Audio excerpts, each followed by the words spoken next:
Alright guys, स्वागत है आप सभी का bleach 1000 year of blood war part 2 episode number 7 में। एपिसोड को शुरू करने से पहले वीडियो को लाइक और चैनल को सब्सक्राइब जरूर से कर देना भाई लोग। एपिसोड 7 के स्टार्टिंग में हमें दिखाया जाता है जो याचीरू होती है वो नीचे पड़ी हुई होती है और उसकी नाक से ब्लीडिंग हो रही होती है क्योंकि अभी अभी उसको किसी ने पंच मारा होता है, लेकिन वो बंदा पूरी तरीके से गायब होता है। इतने में पीछे से एक बंदे की आवाज आती है। वो बंदा अपना नाम ग्वेनर ली बताता है और वो होता है स्टर्न रिटर वी। गाइस अपन इसको वी नाम से बुलाएंगे क्योंकि इसका स्टर्न रिटर वी है और वी नाम ज्यादा सही है। वो बंदा कहता है तुमको कुछ भी याद नहीं है ना, क्योंकि तुम लोग। इतने में ही याचीरू उसे उसके मुंह पर बहुत ही शानदार एक और मुक्का मार देती है और उसे अपनी बात भी कंप्लीट करने नहीं देती। वी फटाक से गायब हो जाता है और याचीरू को बदले में एक कट लगा देता है जिससे कि याचीरू को ब्लीडिंग होने लग जाती है। वी बताता है मेरी पावर्स 3 वर्जन में बटी हुई है। पहला वर्जन मैं अपने फॉर्म को पूरी तरीके से गायब कर सकता हूँ और दूसरा वर्जन मैं अपनी मौजूदगी को पूरी तरीके से गायब कर सकता हूँ और तीसरा वर्जन है मैं अपनी मौजूदगी को तुम्हारी मेमोरीज से इरेज कर सकता हूँ। जो याचीरू होती है वो लगातार वी के ऊपर अटैक करती रहती है और वो फास्ट होती रहती है, इसीलिए वी अपने थर्ड वर्जन का यूज करता है जिससे कि वो याचीरू की मेमोरीज से खुद का एग्जिस्टेंस इरेज कर देता है। थर्ड वर्जन के साथ ही जो वी होता है वो बहुत ही अजीब और भद्दा दिखने लग जाता है। साथ में ही याचीरू कहती है यहाँ पर कोई तो था जिसे कि मैं मारने की ट्राई कर रही थी, लेकिन वो कौन था यार। वी अपने आप को वापस थोड़ा सा नॉर्मल करता है और कहता है चलो थोड़ी बातचीत करते, लेकिन इतने में जो याचीरू होती है वो वापस पंच कर देती है वी की साइड पे। वी को ये वाला पंच लगा नहीं होता, लेकिन उसके बावजूद भी वो थोड़ा अचंभे में आ जाता है कि ये बंदी ऐसा कैसे कर पा रही है कि ये बंदे डायरेक्ट अपने इंस्टिंक्ट का यूज करके ही मेरे ऊपर अटैक कर दे रही है। इजाने कहती है रुको, ये तुम क्या कर रही हो, तुम्हें तो ये भी नहीं पता कि तुम जिसके ऊपर अटैक कर रही हो वो दोस्त है या दुश्मन। यहाँ पर याचीरू से समझाती है कि मैं अपने टिंगल का यूज़ करके उसके ऊपर अटैक कर रही हूँ। गाइज अगर किसी को टिंगल का मतलब नहीं पता तो मैं उसे बता देता हूँ। जो टिंगल होती है वो एक ऐसी फीलिंग है, एक ऐसी सेंसेशन है जो कि सारे ह्यूमन बींग्स के अंदर प्रेजेंट होती है। इससे अपन को ये पता चलता है, पहले ही फीलिंग आ जाती है कि कोई अपना दोस्त है या दुश्मन। मतलब अपन किसी अच्छे या बुरी चीज़ को देख के जो अपने अंदर से गुदगुदी सी निकलती है उसी चीज़ को टिंगल कहते हैं, टिंगल सेंसेशन। याचीरू कहती है मुझे पता है कि वो बुरा आदमी है, मैं अपने टिंगल से सेंस करके ये कह सकती हूँ। वी को ये सुनते के साथ ही उसके होश ही उड़ जाते हैं। वो बोलता है मुझे पता था ये बंदी अपने पूरे के पूरे इंस्टिंक्ट का यूज करके ही मेरे ऊपर अटैक कर दे रही है। ये कोई इंसान नहीं है, ये किसी तरीके की जानवर है, जानवर। याचीरू अपनी स्वॉर्ड को निकालते हुए कहती है कि मैं अपने टिंगल्स के ऊपर बहुत ज्यादा ही भरोसा करती हूँ और यही चीज कैप्टन ज़ारा की यानी कि अपने केम्पाजी भी करते हैं। लेकिन क्योंकि अब वो यहाँ पर नहीं है इसलिए मैं खुद ही इसको तो खत्म कर देती हूँ। इतना कह के जो वी होता है वो याचीरू के एकदम पीछे आकर उसके ऊपर अटैक करने का ट्राई करता है, लेकिन यहाँ पर याचीरू अपने टिंगल, अपनी सेंसेशन, अपने इंस्टिंक्ट का वापस यूज करके उसी के ऊपर उल्टा अटैक कर देती है जिससे कि उसकी नाक कट जाती है, चेहरा कट जाता है। वी कहता है इम्पॉसिबल, मैंने तो इसे डॉज कर दिया था लेकिन उसके बावजूद भी ये मुझे कैसे लग गई।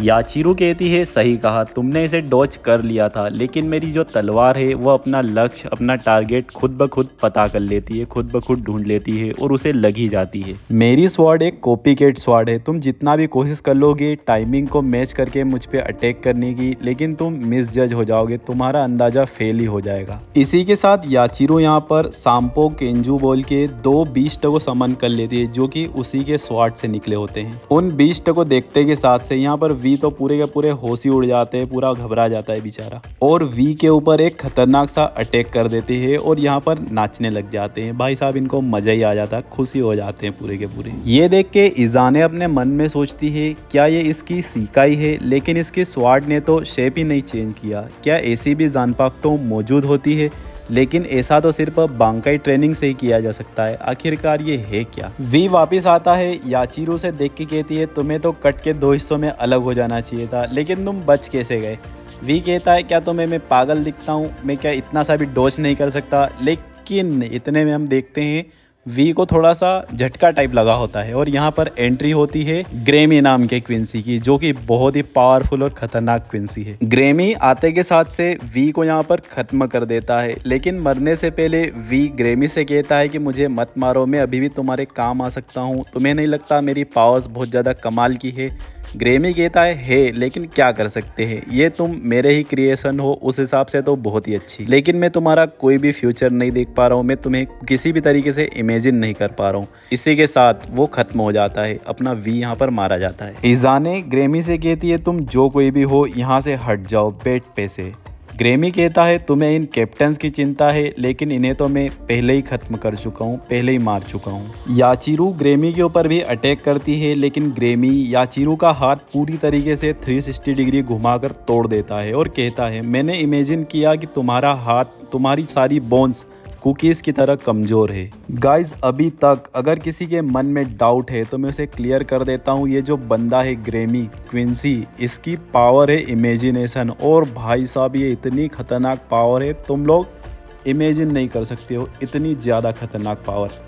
मतलब इसकी पावर इमेजिनेशन है, ये जो भी इमेजिन करेगा वो रियलिटी में एग्जिस्ट यानी कि हो जाएगा। ये सुन के यहाँ पर याचिरू बेचारी बहुत डर जाती है, लेकिन जैसे ही वो डरती है यहाँ पर एंट्री होती है हमारे लेजेंड गॉड कैप्टन केम्पाची ज़ाराकी। कैप्टन ज़ाराकी आके इजाने को बताते हैं कि कैप्टन उनाहना मेरे द्वारा मारी जा चुकी है, अगर तुम्हें इस चीज़ के लिए मुझसे नफ़रत है तो कोई बात नहीं, मैं सहने के लिए तैयार हूँ। ये सुनते के साथ से ही जो इजाने होती है वो बेचारी घबरा जाती है, चक्कर खा के नीचे गिर जाती है और वो कहती है नहीं, क्योंकि वो खुद ऐसा चाहती थी, और अगर आपने उनका टाइटल ले लिया है केम्पाची का तो ये उनके लिए और मेरे लिए दोनों के लिए अच्छी बात ही है। और इसी के साथ वो दुखी तो होती है बेचारी, बहुत दुखी होती है, लेकिन क्या कर सकते हैं अब। ग्रेमी कैप्टन ज़ाराकी को देख के कहता है कि अच्छा तुम हो कैप्टन केम्पाची ज़ाराकी, तुम स्ट्रॉन्ग लग रहे हो जैसे कि मैंने इमेजिन किया था।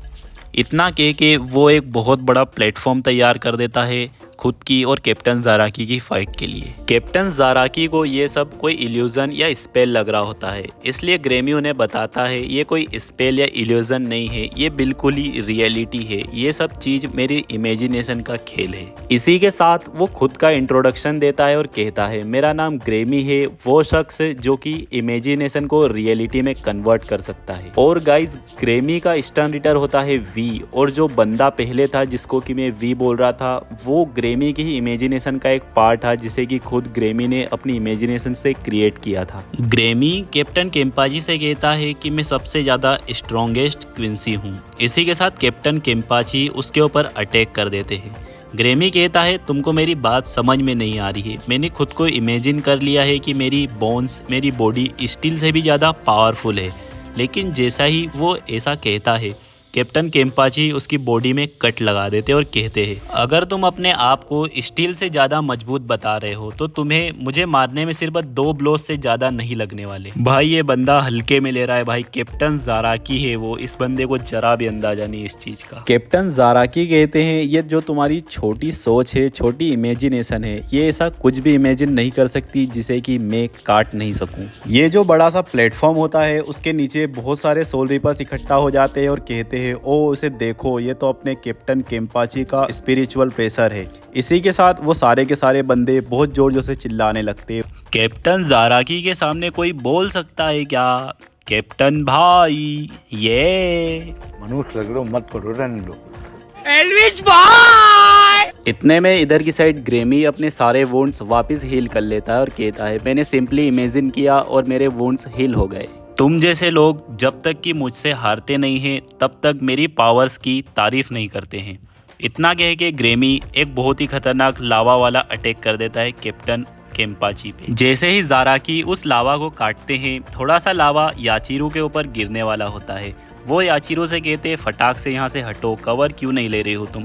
तभी उन्हें पता चलता है कि जो याचिरू है उनकी सारी की सारी बोन्स कुकीज़ बन चुकी है। ज़ाराकी उछलकर अटैक करने का ट्राई करता है, लेकिन ग्रेमी उन्हें हवा में ही पानी के अंदर कैद कर देता है। और यहाँ नीचे याचिरू को वो बहुत बड़ी खाई के अंदर फेंक देता है, जिसे बचाने के लिए कैप्टन ज़ाराकी फटाक से उसके पीछे जाते हैं, जिसके बाद वो खाई को भी पूरी तरीके से दबा देता है, पूरी तरीके से बंद कर देता है। ग्रेमी कहता है जाओ नीचे जाओ और दब जाओ अर्थ के प्रेशर के अंदर, तुम भले ही कितने भी बड़े बीस्ट हो लेकिन आखिरकार तुम भी 1 घंटे के अंदर अंदर मारे जाओगे। लेकिन इतने में जमीन को पूरी तरीके से फाड़ते हुए कैप्टन ज़ाराकी आते हैं और यहाँ पर अटैक कर देते हैं ग्रेमी के ऊपर। ग्रेमी अपने बीच में एक पिलर ले आता है बड़ा सा, उसको भी कैप्टन अपनी स्वार्ड से 2 हिस्सों में काट देते हैं। यहाँ पर याचिरू की बोन्स वापस नॉर्मल हो जाती है क्योंकि वो ज्यादा कंसंट्रेट नहीं कर सकता एक साथ बहुत सारी चीजों के ऊपर। स्टर्न रेटर डी बहुत दूर से इन दोनों की फाइट को देख रहा होता है। वो कहता है ऐसे लोग जो कि अपना दिमाग काल्पनिक दुनिया में लगाते हैं और असल दुनिया के बारे में नहीं सोचते, ऐसे लोगों का हमेशा मजाक उड़ाया जाता है।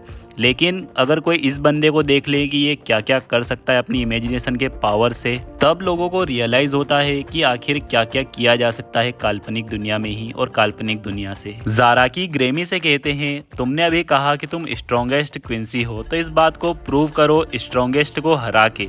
ये बात ग्रेमी को एकदम ही मतलब दिल पे टच हो जाती है। वो इसके बारे में बहुत ही डिटेल से सोचने लग जाता है। वो कहता है मेरी पावर्स के कारण आज तक मुझ पे कोई उंगली भी नहीं उठा पाया, जिससे कि मुझे अपने आप को स्ट्रॉन्ग प्रूव करने की जरूरत ही नहीं पड़ी। लेकिन ये बंदा कह रहा है स्ट्रॉन्गेस्ट को हरा के स्ट्रॉन्गेस्ट प्रूफ होना चाहिए। ये बात पूरी तरीके से ऑब्वियस है कि मैं ही स्ट्रॉन्गेस्ट हूँ। इसी कारण से आज तक मुझे किसी को भी मारने की उस लेवल की इच्छा कभी भी अपने मन में आई ही नहीं। लेकिन आज पता नहीं क्यों मैं इस बंदे को बहुत ही ज़्यादा इच्छा के साथ बस किसी भी तरीके से मारना चाहता हूँ। ये कह के भाई साहब वो बहुत ही ज़्यादा ईविल तरीके से हंसने लग जाता है और बहुत सारी मशीन गन्स, मिसाइल्स, बहुत सारी चीज़ें जो कि अपने मॉडर्न टाइम के वेपन्स है, उन सभी से हमला करने लगता है कैप्टन ज़ाराकी के ऊपर। लेकिन कैप्टन भाई के आगे कोई बोल सकता है क्या? वो सारी की सारी वेपन्स और यहाँ तक कि वो मिसाइल को भी भाई साहब काट देते हैं 2 हिस्सों में। ये देख के तो भाई लिटरली मेरे को मज़ा ही आ जाता है। ग्रेमी अपनी पागलपन वाली हंसी के साथ ही कहता है पता नहीं क्यों लेकिन मुझे बहुत ज़्यादा अच्छा महसूस हो रहा है, बहुत ज़्यादा अच्छा लग रहा है। कैप्टन ज़ाराकी ग्रेमी के ऊपर अटैक करके उसके चेस्ट तक कट लगा देते हैं, लेकिन उनकी तलवार बीच में ही अटक जाती है। उतने में ग्रेमी अपनी पावर से एक बहुत बड़े हाथ को समन करता है और कैप्टन को दबा देता है। लेकिन कैप्टन ग्रेमी समेत उस बड़े से हाथ को भी काट के रख देते हैं। ग्रेमी की यहाँ पर लिटरली फट के 4 हो जाती है। वो कहता है क्यों मैं इस इंसान की तलवार को रोक नहीं पा रहा हूँ, क्यों ये मुझे काटे ही जा रही है? क्या मैं इस इंसान से हारने वाला हूँ? नहीं, ये नहीं हो सकता, ये नामुमकिन है। कैप्टन ज़ाराकी ग्रेमी की फटी हुई हालत देख के कहते हैं क्या तुमने खुद ब खुद इमेजिन कर लिया है कि तुम मुझसे हारने वाले हो? ये सुन के ग्रेमी इस चीज़ का फ़ायदा उठाता है और वो कहता है अब ये तुमने कह के बहुत बड़ी गलती कर दी। और वो अपने इमेजिनेशन से अपने सारे हारने और मारे जाने के ख्याल पूरी तरीके से हटा देता है, जिससे कि वो वापस हील हो जाता है और सही सलामत हो जाता है। ग्रेमी कहता है अब तुम्हें ऐसा बोल के पछतावा होगा। कैप्टन कहते हैं नहीं, मुझे कभी पछतावा नहीं होता अपनी बातों का। ग्रेमी अपने आप को मल्टीप्लाई करके 2 शख्स बना लेता है और कहता है मैं अपनी इमेजिनेशन से लिविंग बींग्स भी बना सकता हूँ जो कि कभी नहीं मारे जाते, कभी भी घायल नहीं होते, कभी भी उनको चोट नहीं पहुँचती। और तो और मेरी पावर्स भी मल्टीप्लाई होके दुगनी हो चुकी है। अब मैं दिखाऊंगा तुम्हें मेरी असली ताकत। इसी के साथ यहाँ पर ग्रेमी एक बहुत ही बड़ा मीटेरोइड समन कर लेता है, जिसकी पावर इतनी ज़्यादा होती है कि वो पूरी की पूरी सेरेटे को भी एक ही बार में ख़त्म कर सकता है। ग्रेमी कहता है मैं सिर्फ यहाँ पर अकेला जिंदा बचूंगा, बाकी के सारे लोग मारे जाएंगे। लेकिन हमारे कैप्टन को यहाँ पर कद्दू फर्क नहीं पड़ता। वो कहते हैं मैंने आज तक कभी भी ऐसी चीज को काटने का ट्राई नहीं किया है। ये बहुत ज़्यादा एक्साइटेड है और यहाँ पर वो नाम लेते हैं नाज़ाराशी, जो कि उनकी स्वाट का नाम है। ग्रेमी कहता है अब तुम कुछ भी नहीं कर सकते, अपनी हार को मान लो। लेकिन कैप्टन ज़ाराकी कर देते अपनी पूरी पावर के साथ चार्ज, वो भी उस मीटेरोइड की तरफ। और उसके पास जाके जैसे ही नाज़ाराशी कहते हैं हमें दिखाया जाता है पास्ट का सीन याचिरू और कैप्टन केम्पाची का। जिसमें कि पास्ट में याचिरो कैप्टन जाराकी के पास चल के आ रही होती है। कैप्टन जाराकी याचिरो से पूछते हैं तुम कौन हो। याचिरो अपना हाथ कैप्टन की स्वाट पे रखती है। बड़ी बदतमीज बच्ची है, जवाब तो देना चाहिए अगर बड़े लोग सवाल करते हैं तो। जाराकी कहते हैं क्या तुम्हारे पास भी कोई नाम नहीं है मेरी तरह। इसी के साथ सीन वापस आ जाता है प्रेजेंट में और हम देखते हैं कैप्टन जाराकी ने पूरे मीटेओराइट को यहाँ पर 2 हिस्सों में काट दिया होता है और वो पूरी तरीके से ब्लास्ट होकर टुकड़ों टुकड़ों में बढ़ जाता है। और इसी के साथ हम देखते हैं भाई साहब कैप्टन केम्पाची का लुक, भाई उनकी शिकाई, भाई मेरे को ऐसा लगता है ये उनकी शिकाई तलवार है। उनकी शिकाई तलवार के साथ भाई क्या ही तो लुक रहता है। लिटरली भाई बेडेस का भी बाप होता है बंदा यहाँ पे। और भाई यहाँ पर ग्रेमी, भाई इसका रिएक्शन बिल्कुल उन पापा की परियों की तरह होता है जो कि कहती है गो टू हेल, समझ रहे हो ना, बिल्कुल वैसे का वैसे ही। कैप्टन जाराकी कहते हैं ओ शांत हो जाओ, बहुत ही सिंपल है, ऐसा कुछ एग्जिस्ट ही नहीं कर सकता है जो कि मेरी तलवार काट नहीं सकती। इस तरह से बौखलाने की जरूरत ही क्या है। यहाँ पर जो ग्रेमी होता है वो अपने आप को 10-12 बार और मल्टीप्लाई कर लेता है और कैप्टन जाराकी को डायरेक्ट पहुंचा देता है स्पेस के अंदर और कहने लगता है आउटर स्पेस में तुम्हारी बॉडी का सारा लिक्विड इवेपोरेट हो जाएगा, तुम्हारा ब्लड पूरी तरीके से बॉईल हो जाएगा और तुम्हारे सारे के सारे टिश्यूज कोलैप्स हो जाएंगे और तुम्हारी मौत बहुत धीरे और बड़ी ही दर्द के साथ होगी। लेकिन अपने कैप्टन भाई साहब पूरे स्पेस को चीरते हुए अपना हाथ बाहर लाते हैं रियल वर्ल्ड में, यानी कि यहाँ पर, और इसको बहुत ही गंदा कट मारते हैं और इसकी बोलती बंद कर देते हैं यहाँ पे। जैसे ही कैप्टन इसको आधा काट देते हैं, यहाँ पर 5-6 ग्रेमी इकट्ठे हो जाते हैं और अपने आप को ब्लास्ट करने लग जाते हैं बिल्कुल ही एक टाइम बॉम्ब की तरह। लेकिन इनके इम्पैक्ट का जो लेवल है वो किसी एटॉमिक बॉम्ब से कम नहीं है। जैसे ही धुआं पूरी तरीके से हटता है कैप्टन के ऊपर, हम देखते हैं कैप्टन वहां पर सही सलामत खड़े होते हैं। थोड़ी सी उनकी हालत डाउन होती है लेकिन वो खड़े होते हैं अपने पैरों पे। इसी के साथ ग्रेमी की यहाँ पर फट के हाथ में आ जाती है। ग्रेमी कहता है आखिरकार तुम किस तरीके के मॉन्स्टर हो। ठीक है, अब मुझे यहाँ पर ये करने की ज़रूरत है कि मैं खुद को इमेजिन कर लूँ कि मैं तुमसे ज़्यादा ताकतवर हूँ। ग्रेमी अपने मन में कहता है कि मैं किसी भी हालत में तुम्हें हरा दूंगा और अपनी स्ट्रेंथ को साबित कर दूंगा। ऐसा मेरे साथ पूरी ज़िंदगी में पहली बार हो रहा है कि मैं सच में किसी को हराना चाहता हूँ। ग्रेमी कैप्टन की ओर बढ़ने लगता है और हम देखते हैं उसकी मसल्स बहुत ही ज़्यादा फूलने लग जाती है पावर्स के कारण।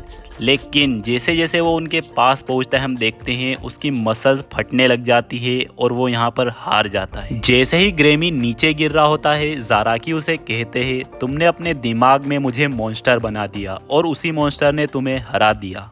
गाइस, पोस्ट क्रेडिट सीन में एक और इम्पोर्टेंट सीन बचा हुआ है। यहाँ पर हमें दिखाया जाता है ग्रेमी पूरी तरीके से हार कर जमीन पे पड़ा होता है और वो अपने मन में सोचता है क्या वो सही है, मैं अपनी ही इमेजिनेशन की वजह से हार गया हूँ। यहाँ पर कैप्टन जाराकी आते हैं, तभी ग्रेमी उनसे कहता है जाराकी तुम गलत हो, मैंने अपनी इमेजिनेशन बहुत सही रखी थी और मेरी इमेजिनेशन पूरी तरीके से एक्यूरेट भी थी। मैंने तुम्हारी पावर्स को भी तुम्हारे फुल एक्सटेंट तक इमेजिन कर लिया था, लेकिन मुझसे गलती यहाँ पर ये हो गई कि उन पावर्स को संभालने के लिए अगर कोई बॉडी चाहिए तो वो भी बिल्कुल तुम्हारी बॉडी जैसी ही होनी चाहिए। तुम्हारी बॉडी ही इन पावर्स को रखने के लिए कैपेबल है। ये मेरी इमेजिनेशंस की पावर तुमसे नहीं हारी है, ये जो हारी है ये सिर्फ मेरी बॉडी हारी है। ग्रेमी अपने आप से कहता है मुझे कोई भी बहाना नहीं करना चाहिए, मैं किसी भी हालत में पूरे दिल से बस जीतना चाहता था। वो जैसे ही इतना कहता है उसका दिमाग यहाँ पर निकल के पूरी तरीके से बाहर हो जाता है और वो एक तरीके के ग्लास के अंदर दिखाया जाता है। ग्रेमी रेशी के फॉर्म में गायब होते होते कहता है जैसा कि मैंने कहा था मुझे अपनी एक भी उंगली का इस्तेमाल नहीं करना पड़ा तुमसे लड़ने में, ये सारी की सारी मेरी इमेजिनेशंस ही थी। यहाँ तक कि ये जो मेरी बॉडी है ये भी मेरी इमेजिनेशन का ही पार्ट है। ग्रेमी अपने आप से कहता है ऐसा लगता है कि मैं हार चुका हूँ, मेरी इमेजिनेशन उसकी लिमिट तक पहुँच चुकी है। ये बहुत ही दुख की बात है कि मैं अब ऐसे वर्ल्ड में जाने वाला हूँ जहाँ पर कि मैं इमेजिन नहीं कर पाऊँगा। और भाई साहब इसी के साथ यहाँ पर ग्रेमी चला जाता है। भाई यार तुम्हारे भाई को भी अटैचमेंट हो जाता है, भले ही वो विलन होता है उसके बावजूद। इस बंदे को भी मैं पूरी तरीके से भाई फील कर पा रहा था यार। चलो लेकिन खैर क्या ही कर सकते हैं, अब गया। और इसी के साथ भाई लोगों आप लोगों को वीडियो को लाइक करना है, चैनल को सब्सक्राइब करना है और बेल आइकन को ऑल पे सिलेक्ट करना है, क्योंकि ये है bleach 1000 year of blood war part 2 episode number 7 का एंड। मिलते हैं एपिसोड नंबर 8 में, तब तक के लिए बाय बाय।